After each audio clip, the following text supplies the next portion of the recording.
Hello everyone, welcome to this edition of Noble Stories. Noble Stories is a production of the Noblesville Preservation Alliance, and it's an opportunity, it's a program that we produce in order to help put us in touch with our history through the eyes of people who lived it. And this edition, which is our the third that we've done, is actually a little bit different than we've done in the past. The first two where we actually invited people in to come up and talk about their memories of Noblesville back in the day. The first one was about going to high school in the 1960s. The second one was about Firestone. And this one is going to be about Noblesville during the Depression. And we have a unique way to tell that story. The Hamilton County historian, David Heighway, has put together a program based on a film that the Kiwanis Club took back in the 30s. And David has started this project to restore the film, and he's in the process of doing that now, but we're fortunate enough that he's written a program around that film, and he's going to present the film to you and then talk about it as well. So thank you all for coming. We'll get going. After David does his presentation, I'll be going around and opening up the floor for you to ask questions. So just keep your questions in your mind, and we'll ask them at the end and have David answer them for you. So first off, before we get started, I do just want to make a special point of thanking Jim Wofford and Hamilton County Television, who record this for posterity. It ends up being on our website, on the Noblesville Preservation Alliance website, and I think Jim puts it on the Hamilton County Television website as well. He does this as a donation to the city. He doesn't charge us for it, and so we appreciate him doing that. So thank you, Jim. And so I present to you Hamilton County historian David Heighway. Dave, take it away. Thank you. Okay. All right. Yes, this is kind of a fun project. This is something that's absolutely unique.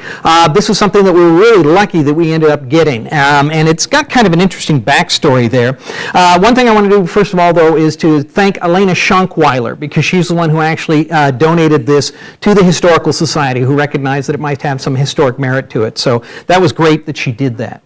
Okay, so what we've got here is something that has to do with the Noblesville Kiwanis Club. And the Noblesville Kiwanis Club is the oldest service club in town. It was started in 1920. And one of the things, of course, as a service club is to do charitable activities. And then in 1935, what happened is one of their members was a gentleman by the name of Bert Cresson. Mr. Cresson was a longtime resident here in Noblesville. Some of you may actually remember him. He was business partner with Irv Heath. But one of the things he also was an amateur filmmaker. He enjoyed doing movies. He enjoyed making films, just like people do today, although the technology was a little bit different, and we'll get into some of that. So he was a filmmaker, amateur filmmaker, but he was really trying to do something. He tried to make something that was kind of unique. And so what he did is he went ahead and volunteered his services to the Kiwanis Club to make a film of the charitable work that they did in the middle of the 1930s. Of course, we know what was going on in the 1930s. This was in the trough of the Great Depression. And these films are from about 1935. We actually know that because there's a film historian who's looked at them, who can recognize from, for instance, markings on the sides, on the sprockets, exactly what year they were made. So, so we now have these films. It's been turned over to us, and we're starting to do research on them, and we're looking at doing restoration work. One of the reasons why we were talking about restoration work is because, as I said, he's an amateur filmmaker, which is wonderful, but what we're talking about is hand-cranked films. Hand-cranked movie cameras, this kind of stuff here. And the film historians, the film restoring people that we've talked to get very, very frustrated because when something is hand-cranked, it doesn't go the same speed all of the time. It depends on how much coffee somebody's had. So as a result, they're finding out that this is sometimes slow, it's sometimes fast, sometimes it's a little dark, it's a little murky in spots because, of course, they didn't understand lighting the way that we understand it now. So there's a lot of different things, and we're going to go ahead and try and do some restoration. The nice thing is we've got a great digital copy of it. Now, what you're going to see is not exactly the digital copy that we have made. This was an earlier digital copy. That one is still being used. But what happened is that this was actually donated to the Library of Congress. Library of Congress has sort of what they call an Americana collection of stuff that's, not just the great wonderful, Hollywood movies, but the home movie stuff, the stuff that kind of shows what the rest of America is doing while all of the big filmmakers are doing this stuff. And so that's what we've got here. This is now at the Library of Congress, in the Americana collection, and one of the things they do when they get it is they make themselves a absolutely high quality digital copy, top line digital quality copy of it, and then they sent back the originals to us, which are now at the Hamilton County Historical Society. And also we have that high quality digital copy. And so that's what we're going to use to actually do a lot of the restoration work. So that's tremendously exciting right there. So we will kind of see what's going on. I did a little bit of tweaking on this with my machine at home. It's not that great. It's kind of low resolution.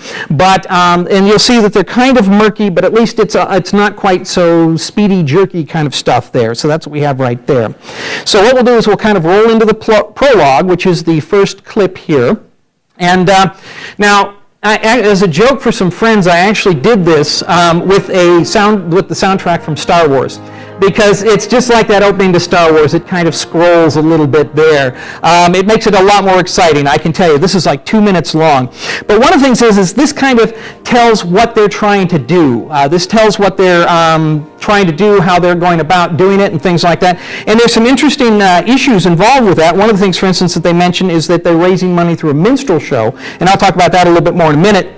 But also about a football game in 1935, and a lot of what it's describing here is actually a lot of the things you're going to be seeing later on. Stuff like, for instance, getting shoes for the poor, giving school checkups and school lunches, and for instance, doing things like tonsillectomies and stuff like that. So it also will mention various people who we're going to see later on in the film. So it's actually a very nicely set up sort of opening prologue, scroll kind of a thing, but it does go on. It's like I say, it's 2 minutes there. So, but that's what it ends with, as you see it right there. So that's what he did. Once again, that was actually fairly good work for him right there. So now let's go ahead and roll clip number 2. And this one is actually a lot of the people that we just mentioned. This is actually the charity committee. Now, we're going back through old newspapers in the 1930s, and we're finding out who all of these people are. A lot of them are doctors, and I'll get into that a little bit more as we get along right there. Other people are just various prominent citizens. That's one of the things about doing charitable work in the 1930s. Everybody is broke. There is no, necessarily, we don't have a lot of extra money that people have. So the ones who do have it, say for instance, medical people, professional people, store owners, people like that, they're the ones more likely to do that. So we have a variety of people going on right there. Now, one of the ways that they raised their money was through a minstrel show. And this is the first picture. And the thing is that this is kind of one of the issues that we have with the thing. This photograph is actually from 1959. So this is fairly recent there. The shows ran from 1934 to 1960, and I have talked to African-American citizens here in Noblesville and Hamilton County, and they were actually pretty offended by this. This was not, even in the day, this was really kind of considered insulting. And of course today, this is just simply not something you would do at all. This is something that is just totally inappropriate. But it is interesting to see that they used this. They actually had probably pretty high quality stuff. The high school theater teacher, a guy by the name of A.F. Mueller, directed the first one, and many of them after that. We actually have his scrapbook at the Noblesville Library. Probably has some stuff there. Shows like this were also done, for instance, by the Cicero Lions, the Fishers PTA, different things like that. Now, of course, they're considered horribly offensive, but what's really interesting is that these were actually done for a good cause. Okay, next picture. Okay. And the good cause was actually for giving presents out at Christmas, for doing things like that. Now, this is a picture of Santa and Mrs. Claus and one of the people involved. They are very creepy looking, yes. There's no question about that. So, what it is that they simply made up their own costumes and then went ahead and went out and gave that. So, let's go ahead and roll the clip here, the next clip. But this is actually showing them actually giving things out. Now, this is actually a version that's been slightly restored. We went to our film historian. He's a guy by the name of Eric Grayson. He's down in Indianapolis, and he does films for the, let's see now, number 3, I think is what we're looking for. So, okay. Can we get back to the beginning of it? So Eric Grayson is a film historian and restorer down in Indianapolis. He's actually done work for, like I say, the Library of Congress, different people like this. So a lot of stuff there. So, okay, still trying to get back to the beginning there. Well, it says it's the beginning. Let me go back. Okay. See what we can do there. All righty, we'll get all these technical things figured out. Digital is great because it does give you the chance to see this stuff. And eventually when we do get this done, we're going to get a good digital copy that people can in fact see. Of course, now you have to go ahead and be able to tell the computer what is going on with it right there. There we go. Okay, so this shows, for instance, to begin with, that the Noblesville Fire Department is the ones who are actually fixing up the toys. These were all toys that were donated for people, so as a result, they were going to go ahead and refix them up. Actually, when we originally got the film, this was virtually invisible. You could not tell what was in this. Can you all see this, by the way? I'm trying to get a little off to the side here. So, but you can see pretty clearly there, the guys working on it, doing some repair work, doing painting, some different things like that. So it's a very, very interesting part. Now, when they got done with it, they actually stored these at the Wild Opera House. That was actually no longer the main theater in Noblesville. It was still an important movie theater, but it was some other things as well. Now, this is a woman by the name of Ethel O. Michaels that is doing all of this preparation for the dolls. It's interesting whenever I have to do research on something like this. In the old days, of course, they did not tell the actual woman's name. She's called Mrs. Paul Michaels. And so I have to go back to the newspapers and I have to do some digging and find out what the woman's name actually is. That's kind of an important thing. I like to give these people the attention they deserve. Now, the dolls were actually, not only did she work on these by herself, but she was also helped out by the Girl Scout troop. So there were a lot of different people involved with this. There were a lot of different organizations that did actually help out with it. The Kiwanis organized it. The Kiwanis got a lot of the materials together, but then they offered an opportunity for these different groups, whether it was the Girl Scouts or DeMolay or something like that, to go ahead and kind of pitch in. It was all kind of service-oriented right there. So, but as I say, she works on these dolls for quite a while. One of the things about Mr. Crescent is he doesn't know when to stop. And the thing is I hesitate to edit him because this is really what he saw. This is what he thought was important. So as a result, I'm always hesitant to kind of say, well, we can just cut a little bit out of this, because then all of a sudden we're not giving you exactly what's there. So when we do actually get this on some sort of a disc, when we get it finished up there, it's going to have everything on it. And there will be these long stretches like this where it's just kind of like, okay, she's working on it. Okay, now we're shifting to something else. This is Mr. Johnson, and what he's doing here is people have donated shoes, and he's actually checking the soles of them to see if they work. That's Mr. Crescent's lighting equipment off on one side there. That's why he's trying to adjust the camera right now so that you don't notice that he is actually trying to light that screen.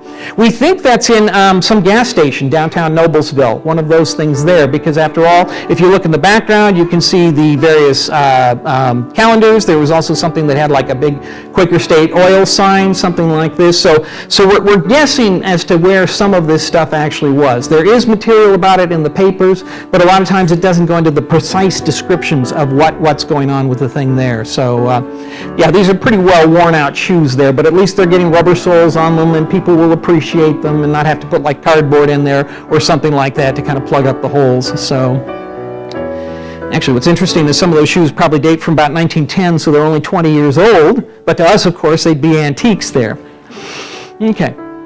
Now, as soon as he gets done, they start with the actual delivery. This is neat. There's a lot of great stuff to see on the exterior here. There is, for instance, if you look at the Wild Opera House pictures that'll be in here, you can see that there's posters for movie Special Agent starring Bette Davis. There's a Marx Brothers movie, Night at the Opera. That would be down along the side of the building there. You can see the Rich Wine Apartment building, which is actually right across. See, there's the sign for Special Agent there. That's a Hoosier Dairy truck, by the way, and you'll see the driver coming through after a little while there. The building, there's the Rich Wine, there is the church that's right over there, there was the parsonage that's right next to it, so this is kind of unique. When they get another forward shot, you can actually see the interurban tracks that are running down the center of the street there.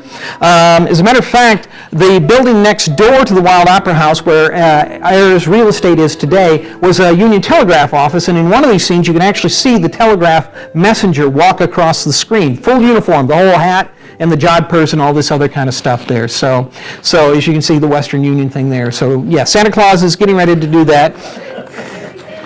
as I say, I don't think the editing really quite worked on this. They started and stopped and started and then stopped, but at any rate, they were getting it done. And they are getting a lot of presents out. That's one of the great things, is that this is really, obviously, they're working very, very hard to get a lot of material out to a lot of different people there. So that really helps out a lot. There's your Hoosier Dairy worker right there, and I think we had somebody in here who talked about him being somebody's grandfather. So that's what that one is right there. Yeah, these are probably the DeMolay kids that are young, or members that are helping out there. I think one of them is African American. I have looked at this as closely as I can. Hopefully when we get it a little bit more restored, we're going to see whether or not they are African American, but they're definitely involved with that right there. Now, it's interesting, this was on actually December 23rd, 1935, and according to newspaper reports, they had the heaviest snow that season was that Sunday, the Sunday before this, which was, I think this was like a Tuesday or something. So as a result, you see people kind of struggling along there, how icy the sidewalks are, all of this sort of thing. At that point in time, those were still brick streets. So, since it's 1936, the interurban actually still ran at that point in time. Not very often, but it was still running, so there was still something going on with that. So there's a lot of detail like that in these things. It's very, very interesting to look at right there. Okay, other things that I'm looking at. Okay. Still kind of getting some of the last of them. I'm not sure what the chair is for, but as I say, Santa and Mrs. Claus are going to be trotting along with these guys after a little bit there.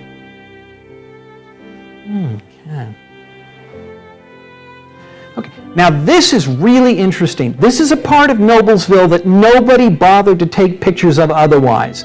This is down in what's called the southwest quadrant today. This was not the wealthy section of Noblesville. This was where the working people lived. This is where a lot of the African American community was. This was down in that area down in there. So as a result, you can see how they're, they basically got everybody lined up as nicely as I can. People are very proud of what they are, but it's still obviously, you can see there's a couple of kids that are not dressed very warmly there. So this is probably something that's kind of appreciated. So there is an African American family right there. You can actually just barely see the house number up there. It's 517, and I've been madly searching various city maps trying to figure out which house number that might be. There's actually one with that number that's over near the Birdie Gallery, that's over on that section of town there, over near what was the old Black Baptist Church. So as a result, it might be that one. It's hard to tell. So, but nevertheless, it is nice to see that despite having the minstrel show as their sponsoring way to earn, or the way they earn their money, they were working for the African American community. They were working very hard to go ahead and get the African American community some things. What's fun about this, of course, is there they are standing up, and there was that guy behind who was kind of peeking out behind them. He didn't understand this whole get out of the shot thing. So, and finally, one last family that they're working with right there. So that was a really nice thing that they did, was distributing these toys. That was very much a key part of what they were doing right there. So, okay, great. Okay. Now, the next one, we'll run through a couple of stills here real quick. Kind of looking at, for instance, this has to do with a hot lunch program that they came up with. And once again, we're talking about 1935. We think this is maybe January of 1936. And what's great about it is that what they did is, while they got the money together for this, all of the cooking was done by the high school kids. Which photo? We'll want to do the high school, the third one, I think. Okay, 'cause we have two of them. Yep. So that one kind of shows the main high school right there. The next one is of the high school, from looking at it from the old gymnasium, which is actually still there today. And as I was talking to Joe Roberts, it turns out that that is actually where the cooking classes were in the basement of that building right there. So we're actually going to see that on the films as we go into it there. So, of course, that's the only thing that's actually left of the old building there. Okay, next picture. Should be, yep. So it's kind of nice to be able to go to the old yearbooks and actually find the names of some of the people who were involved. This is the domestic science class, and they were the ones who you're actually going to see doing the cooking in there. And their teacher was Martha Stevenson, which is the next one. And there was, of course, a Martha Stevenson here in town for many, many years. She was an artist and all the, She's still here. She's in a nursing home on 146 in Allisonville Road. Unfortunately, this is a different woman. I just have to clarify that. Because what it is, I say Martha Stevenson, everybody says, oh yeah, I know Martha. And it's kind of like, no, this woman was a woman with the same name. She got married a couple of years later and moved out of the state. So, but still had the same name right there. But she was their domestic science teacher. So now, they took these things over to the Third Ward School. Next picture.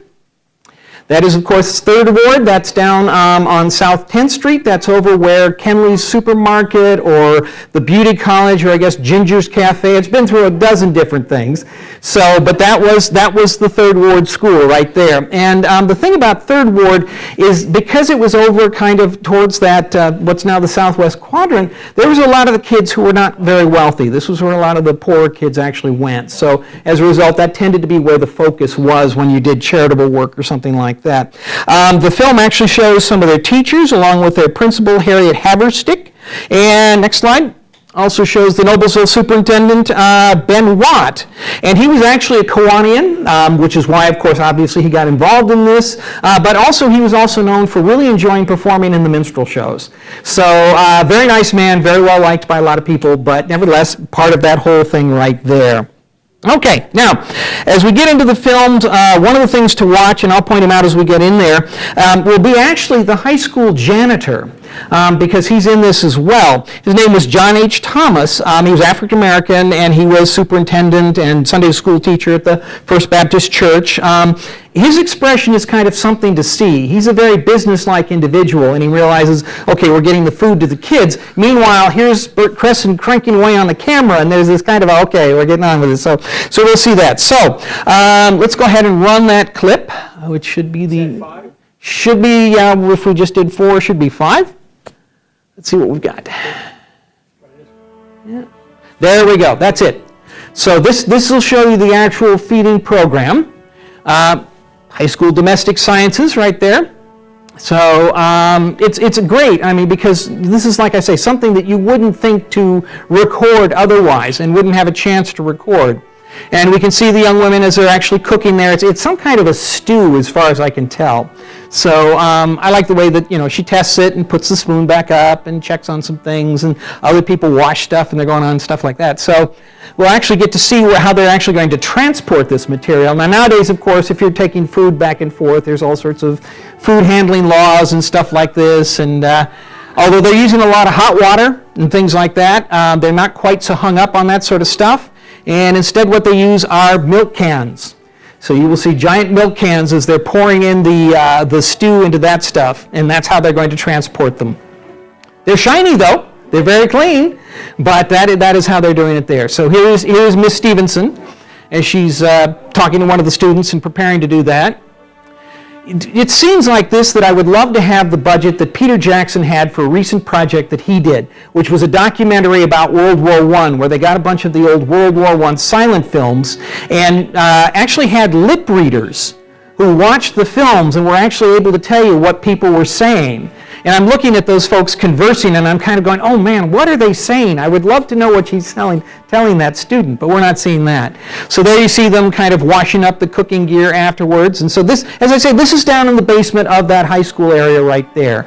As I say, we're going to work on it. It's going to be a lot clearer. Once our restoration people get involved in it, it's going to be a lot clearer there. So we'll be able to see that. So, But yeah, a lot of times you deal with people who have never been on camera. It's not like today, where of course every time you turn around somebody's filming.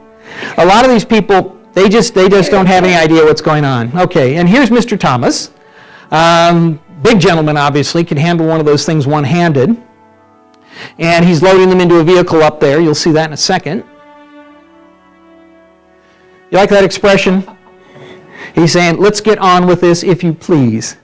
I think he kind of recognizes that the longer you take, the colder that stuff's going to get, and it's going to be kind of unappealing as it goes along there. So, check it out.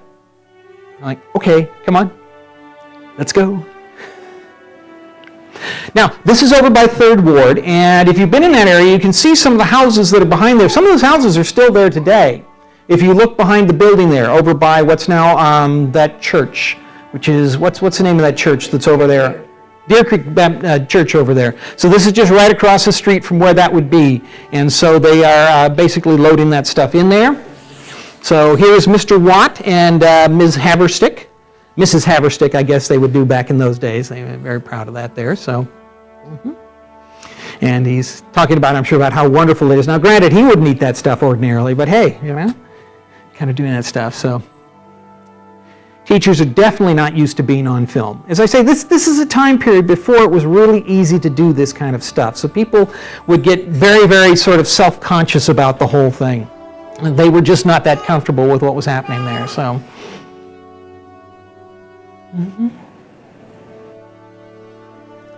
Okay. Now this is a fun bunch of people. There are 2 boys and 3 girls that are actually going to be serving this stuff. Keep your eye on the little guy in the middle there. He loves being on camera. He's figured this stuff out. He's either trying to impress one of the women next to him or one of the girls next to him, or else he's just having a great time with this thing. So there's a big grin on his face. He can't resist that at all. But you see how they're serving it? Basically, they just line up the mugs, fill up a jug, and just start running down there, putting stew after stew after stew in along like that. So just processing. That's the only way they can think of to do this. When they were doing this in 1936, supposedly they fed over 200 children that were at the Third Ward School. So you've got 200 kids that you're going to have to film, and you see how they're just starting to come through like that. Now this is one place where it gets jerky, which is unfortunately because there's so many individuals and there's so many images of these kids. And it's interesting to look. Some of them have really thin clothes on. As you saw, the winter is very, very severe, but some of these kids just don't have much in the way of clothes, and obviously they don't have a lot of resources there. Some of them are kind of fun. There's 1 or 2 that kind of this one gives kind of a little cute look at the server there. So, but you see them just coming through one after another, after another, after another, just each getting their thing. Actually, I saw one guy a little bit earlier kind of look at one, hesitate, grab another one. So obviously there may not have been a big enough piece of food in there or something like that. So, but as I say, when you're feeding 200 kids, this is how you do it. So. See a little bit as they're preparing a few of the last meals there. So, so at any rate, so that was their hot lunch program. Kind of an interesting sort of a unique thing there, but a chance to really show that off there and kind of give some things. Okay, next clip, which should be, this will be 5. And this one I actually just left the original speed. This one was not slowed down because this is just cleanup. This is the person in the cafeteria working on washing up the goods there. And you see how it's very quick, very jerky. He is just spinning that at a high rate of speed because this is the only way he can think of to do that. So as a result, it's very unnatural looking. Now, in Hollywood, they did this on purpose, and there's a lot of discussion about the old silent films. When you watch, Charlie Chaplin or something like that, they deliberately run it fast, and so you see him kind of waddling through or moving kind of jerky. Well, this is documentary stuff. This is supposed to be what real life looks like. So as a result, I'm going to have to work with the film restorer. Actually, it's the sort of thing he's actually going to have to figure out a way to put extra frames in the film because it's running at such a high rate of speed that there's gaps. That's why there was that odd blurry stuff to some of it that was in the film right before this. So they had some blurry things right there. Okay, moving along to the next clip. Okay, and this is what you do when you have a lot of doctors in your Kiwanis club. You give the kids checkups. And this is actually really good, though, because it might have been the first checkup some of these kids had ever gotten. Doctors were expensive. You just didn't get that done. So there were doctors Ray W. Shanks, Robert F. Harris. They were actually mentioned in the opening crawl, and they were key members of the organization, and they can be seen in some of the other clips. Now, another doctor that's working with this is Dr. James A. Dillon. Yes, the James A. Dillon that Dillon Park is named after. He was also involved in the parks and a lot of other things like that. It's kind of fun to see him in this because at this point in time, he was brand new to the community. He'd only graduated from medical school in 1931, and I think he'd lived in Iowa and moved to Noblesville right after that. So as a result, this was a chance for him to kind of, get to know the locals, do all this kind of thing there. Now, what they're checking the kids for right there is they're actually looking, for instance, for issues mostly having to do with scoliosis, looking at their spines, making sure the spines are straight, but primarily underweight kids, nutrition issues, because of course that was a big issue. These kids are not getting 3 square meals a day. A lot of them are very poor. So as a result, a lot of those things like rickets, a lot of those other sorts of things, when they look at their hands, for instance, there are things you can tell by the fingernails.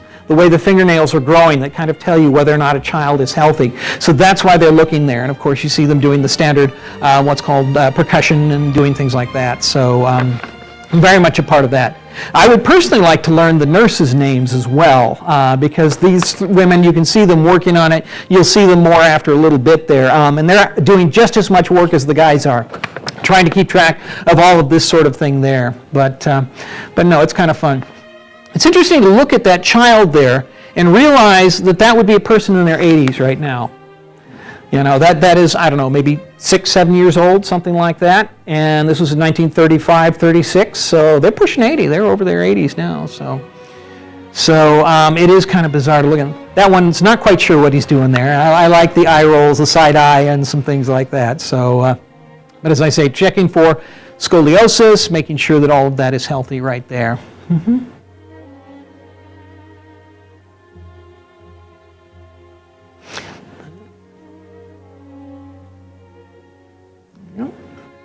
Okay, and here they are kind of getting together to discuss it afterwards, kind of going over what they did, and as I say, you see their 3 nurses right there. So, as I say, I'd love to know who they are. They've obviously got a good sense of humor. They're willing to put up with a lot of that stuff.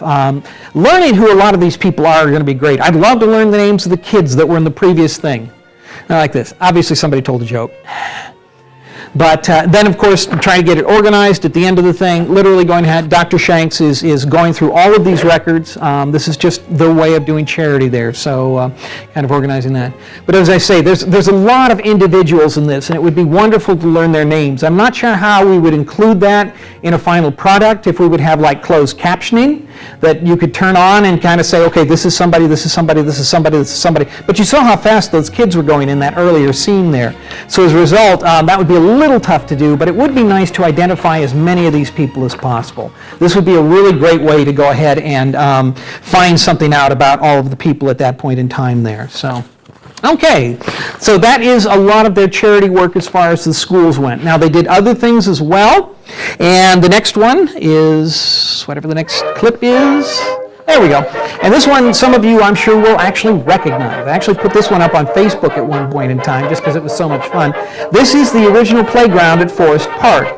And a lot of the equipment that you're going to see here stayed there for many, many years, up into the 1960s, I think, and 70s. So, for instance, you'll see the curly slide that they had there. You'll see the big slides, all of this sort of stuff. Now, what's interesting is actually this is old stuff for the Kiwanians. The Kiwanians actually donated this in 1926, so it's actually been in the park already for 10 years by the time they went ahead and started making this film.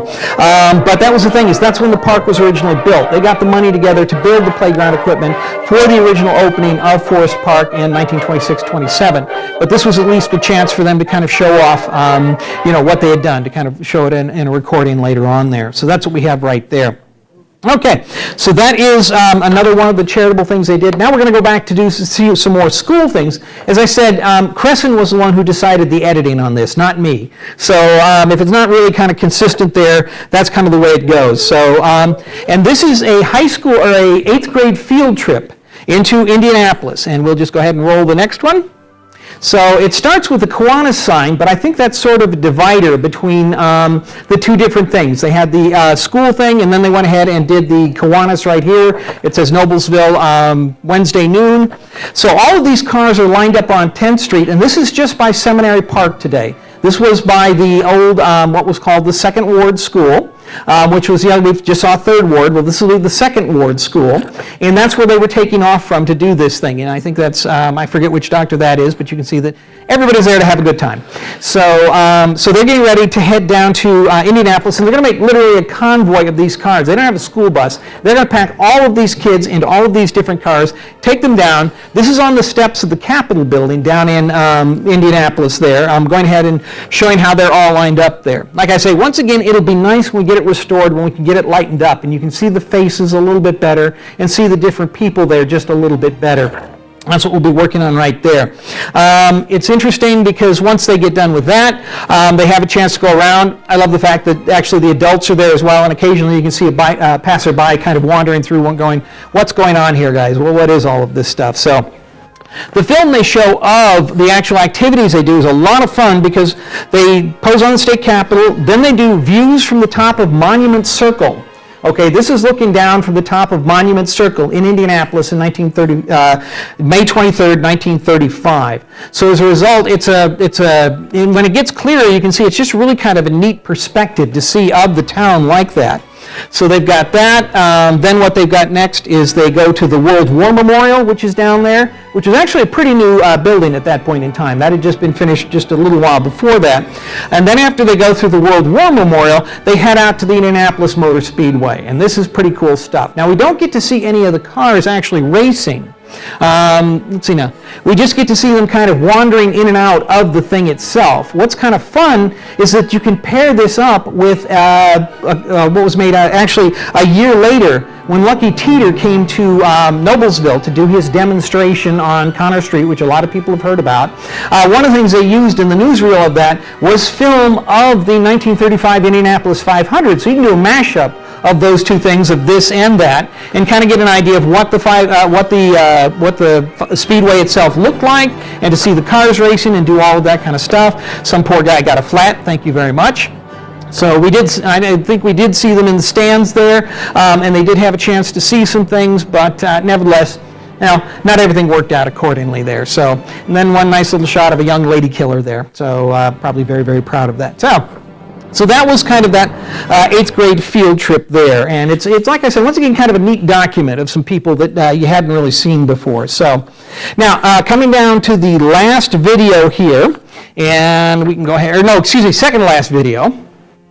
And it says 3 prominent Kiwanians, but the key thing about this is going to be the Hamilton County Hospital. This is a few things there. So this is of course, the staff. Get a chance to see that. This is, of course, the hospital that was over on 9th Street, which is now a parking lot. This was 1935. It wouldn't be until 1950 that Riverview was built. So this is just the people who were working there. Mrs. Harrell, the superintendent, was the wife of Dr. Madison Harrell, who was one of the guys who built this thing in 1909. And she actually was the superintendent from 1923 to 1946. So we had women running the show very early on there. This is a tonsillectomy. We're going to get to see, sorry guys, I should have warned you about that. Don't worry, it doesn't get too graphic, but it is, you do see him working on it there. I have no idea who the young child is. I'd love to find out. It's just kind of like, okay, and this is actually, the person who's doing it is Dr. Shanks, as it says. So we can see the doctors, and this is part of their charity work. This is part of what they're doing right there. So, and obviously they get it done. So then a few more last members of the club themselves. It's kind of neat because, of course, this is downtown Noblesville. These are buildings that people actually would recognize because a lot of these guys were, in fact, local businessmen. I think Dr. Dittbrenner lasted in Noblesville for many, many years. Was a dentist here in town forever. This next one is when he is, and so he was just a brand new guy at that point in time. So very young looking at that point in time, but no, he was another one who's very much involved with it there. So. EMMET Armstrong, very much involved in the local music scene, a lot of stuff like that, and of course ran the Minstrel show. Once again, that came up. Once again, it's really interesting that this thing that we now look at and cringe about was so important and so good a way to kind of raise money. And of course, that's Bert Cresson, the guy who did all of the filming there. So kind of a nice way to end it. And that's really just what happens. It just sort of ends there. And so that is the entire Kiwanis film right there. Now, of course, we got to do some work on it. We'll eventually get it a little bit better working right there, but at least that's one thing right there. Now, what I'm going to do actually is roll into then the next Bert Cresson great production here. And this one is actually the Lions Club Horse Show, and we'll go ahead and just run into that one. Now, this one's actually in color, so this is kind of unique. And this one's a little bit later. This is from September 24th, 1944.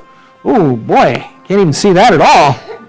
Hopefully it'll lighten up in a little bit. The first bit of it is kind of dark there, but hopefully it will lighten up in just a hair here. It's a little bit better. Hopefully we'll see the actual activity a little bit more. But he had all sorts of special kind of title cards and graphics for this, and it was kind of like, he was obviously, when he started out, this was really going to be kind of epic. And which looks kind of cool. However, it doesn't work out that way. So this is the horse show itself. This is actually kind of a statewide thing. They've got people from all over the state. They've got people from Boone County. They've got people from various other counties around the area. And they're kind of showing, this is first of all, of course, the Grand Parade. as they're kind of getting a chance to show the various, show off the various horses and teams and stuff like that. Some of the groups are a little bit more stylish than others. Everybody kind of has that Wild West cowboy look to them, even though this is a bunch of Hoosiers. So, but still, that was kind of the show-off thing you could do. I mean, everybody was obviously inspired by guys like Roy Rogers. That's kind of the inspiration for this as much as anything else. So, actually, in a little bit here, we're going to get through a couple of the different groups there. And somebody else comes through here with, where are they now? I don't think they've come through yet. Did they get yeah, there's the buggy. Somebody actually even has a buggy that they've pulled out and they're kind of hauling around there. Now in 1944 though, that's actually not an unusual thing. There were still plenty of people who knew about handling horses in the 1940s. When my mother grew up on a farm in Minnesota, her family still had horses to do a large part of the work there. So handling horses in 1944 actually isn't that unusual. There we go, a little bit brighter. So, but as I say, still definitely doing kind of a parade, kind of circling. This is at the ballpark, by the way. If you've been up to Forest Park and seen the baseball park that's in the back of kind of area there, that's what this is. And as we go along here, I like that little kid. That's just adorable. But as we go along here, eventually we'll get some kind of faraway views of it. Oh, this is the rodeo clown. And once again, back then they didn't get the whole differentiation between funny and creepy. So you can't really see him that well. That's fine. You don't need to. But it's kind of like, you know, why girls leave home. Then they start rolling into a lot of the competitions. As I say, they talk about musical chairs. I don't think everybody here is being happy about being filmed. There's definitely some attitudes there. So now what's fun about this actually is I actually know one of these people that they mention here. This talks about Eleanor Wilhelm. I worked with her doing some theatrical stuff many years ago before she actually died. And so as a result, it was kind of neat that she was in there. So this talks about the boot race. This was one of their one of the competitions they had, where basically you sort of throw the boots into a big pile, light up, find your boot, put it on, get back on the horse, and ride back out. So some of them are a little bit more successful than others. Actually, I think we see one guy in here that actually the horse gets away from him and actually ends up running after it to come back and get it there. So, so definitely some issues there. But as I say, this is on the ballpark field. This is on the infield of the ballpark, so you see the dust. There's that poor boy that, whoops, that didn't work there. So. But also, like I say, different types of, let's see now, this is sort of precision riding, as they do figure eights and things like this. But this will give you a good look at the baseball field and the bleachers once they pull back a little bit from this, and you'll get a chance to see that. So it's kind of nice to know that that is a historic building, that it is preserved on film like that. So kind of a neat way to go. So once again, though, because of the jerkiness of the film, the horses don't look as smooth as they should. That's another thing that our person is going to have to get repaired, is making sure it doesn't look quite so silly, quite honestly. And it does kind of look like that. So, because these are actually very, very good riders. These are people who really know what they're doing. So, kind of working through there. Okay. And see how they're joined hands, and like I say, really working well with that. Okay, now we're getting a few individuals they're showing here. I have no idea who Mr. and Mrs. Day are. They might be local important citizens or something like that, but obviously very much a part of the organization there. Daley Hudler. Now him, of course, I've heard about. A lot of people have. He, of course, ran the Noblesville Times. And I think he's the guy in the white shirt and the black hat. So kind of neat to see him there. So, once again, another one of the different activities there. And we see some pretty tight riding in some of these. Some of it's a little slow, some of it's a little bit more kind of creeping along there. But as we get along, you see some of them are really putting spurs to those horses and really getting some moves in there. So these people are actually very, very good at what they do. It's really impressive, a non-rider such as myself, to watch. So now there's a couple of women. There's a blonde woman on here. Mr. Crescent got a lot of pictures of her. We're not quite sure what was going on with that, but he definitely sort of favored a few of them. He was looking for some definite things there. So and these are this is kind of some sort of little parade, because that's the woman, that one right there. You'll see some closer views of her there, but so little kids as well. This is a guy actually from Indianapolis who came in to do the announcement for the event itself. So he'd worked at a lot of different professional performances, and so it was kind of neat to have somebody who could come in and do that kind of professional work. They put a lot of effort into it. This was something that they put a lot of effort into it there. Okay, now giving out a few of the prizes here. We'll see some of the people collecting some of the prizes. It's kind of strange because we've still got some more activities beyond the prizes. So I'm not quite sure. Oh, there's that little kid again.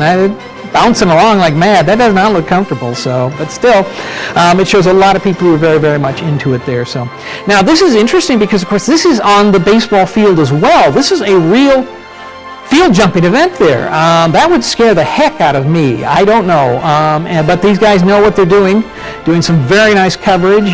You see one guy, whoop, not sure about that. So didn't quite make that one there. But still, seeing some very good work there. And getting a little bit of some decent camera work in on that. I think I lost part of the jump there. So, okay. Now, they also did English writing as well, not just the Western writing, but also English precision writing as well. I don't know, it's not that dressage stuff. I'm not a horse guy.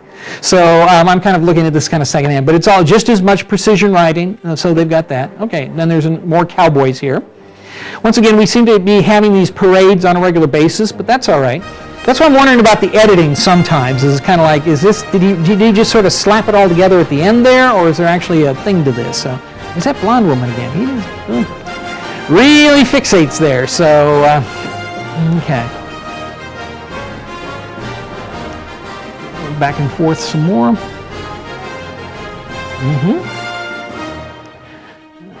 Okay. Yeah, now we're getting to some prizes here. So, and it's kind of interesting to watch the guys ride up and actually get their prizes. A lot of them are very, very comfortable in the saddle. See them just sort of lean in there and just sort of grab the thing, come in very, very close. Me, I'd be sort of flailing at the air desperately, trying to go ahead. That's who it is. Okay. So, you definitely got that stuff. But they know how to ride the horses, how to get in close and be able to do that. So, a bunch of the awards are given out. Like I say, I'm not sure why they're giving them out, because we actually have some more stuff going on there. So, but still, this evidently happened partway through there. What's going to be interesting as this goes along, you're going to see it turn from color to black and white. Sort of a little different than Wizard of Oz. But basically, we think he just actually ran out of color film there, and so now we're going to see a lot of kind of black and white imagery instead. I don't think it's faded. I think it is actually just black and white footage. That's all the material that he had left. So, but still, at least it's something. It is still a record. Okay, this is a diaper race.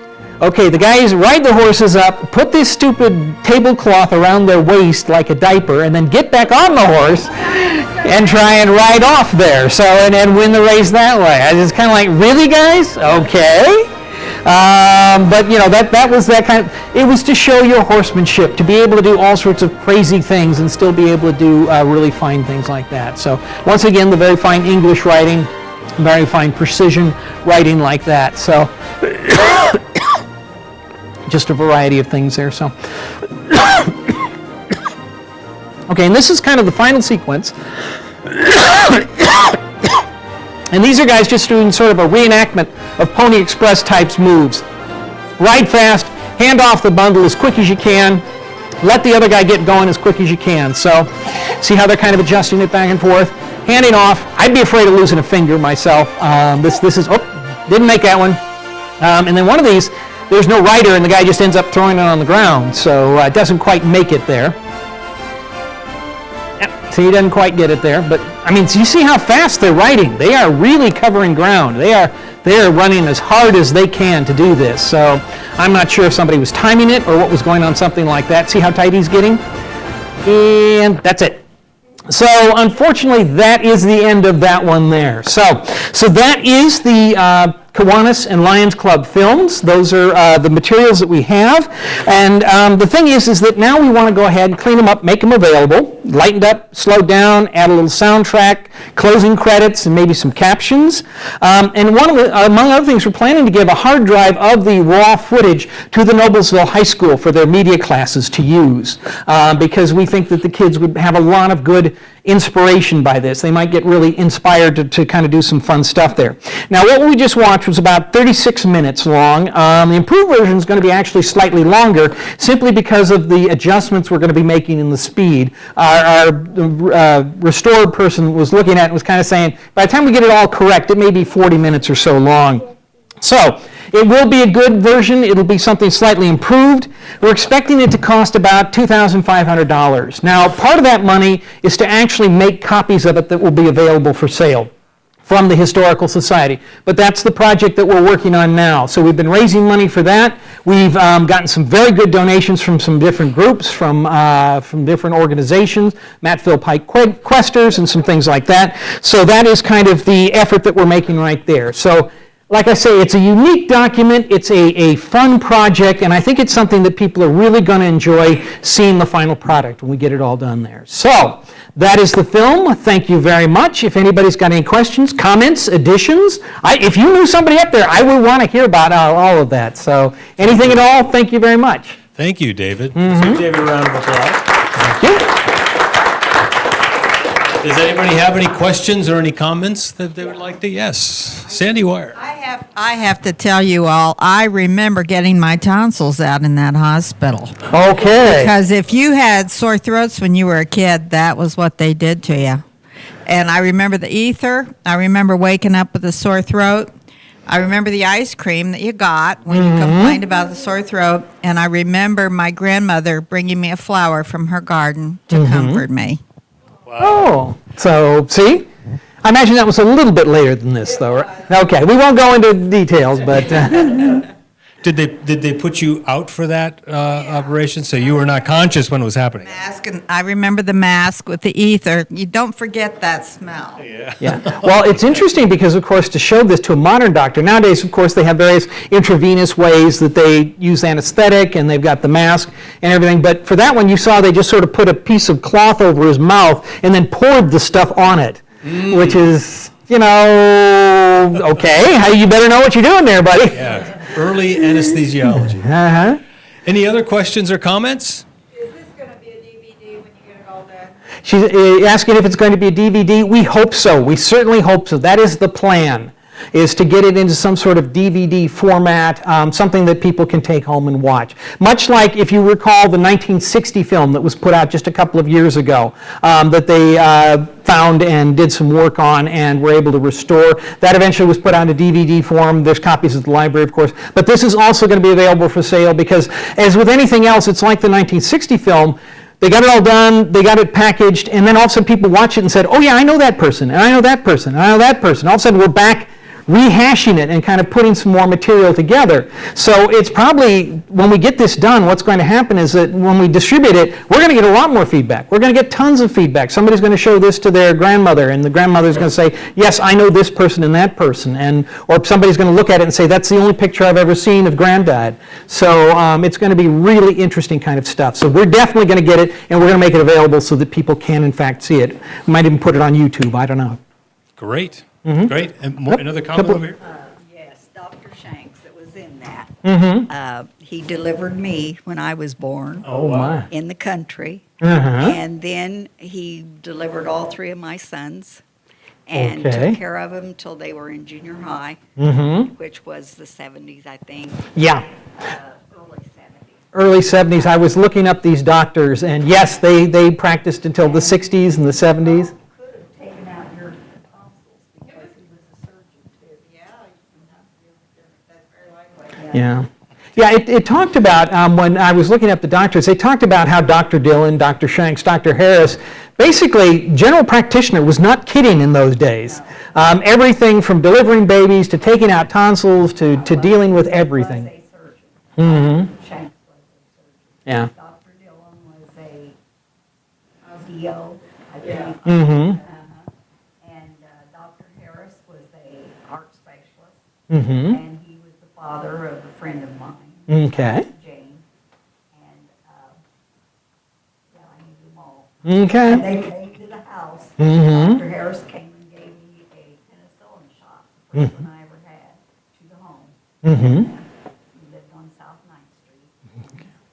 So that's going to be great to hear about these doctors, and it's interesting because they're just so young in this thing. It's interesting, and Dr. Dick Brenner, who I've heard a lot of people talk about as a dentist, and you know, just seeing him as this young man is terribly strange. But it's Yeah, as you get older, you get a little less patient. So, but still, this was a chance to to actually see some of these people that were, like I say, very, very young in that. So, okay, question in the back.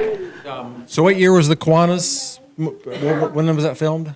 Okay, this was filmed in 1935-36. We're not entirely sure. We've been able to nail down a couple of the dates. Like we say, the high school field trip was May 23rd, 1935. We know that the present distribution was December 23rd of 35, but we think the school lunch thing was in 1936, so it's not terribly precise. So those kids are probably, like you said, 90 years old probably.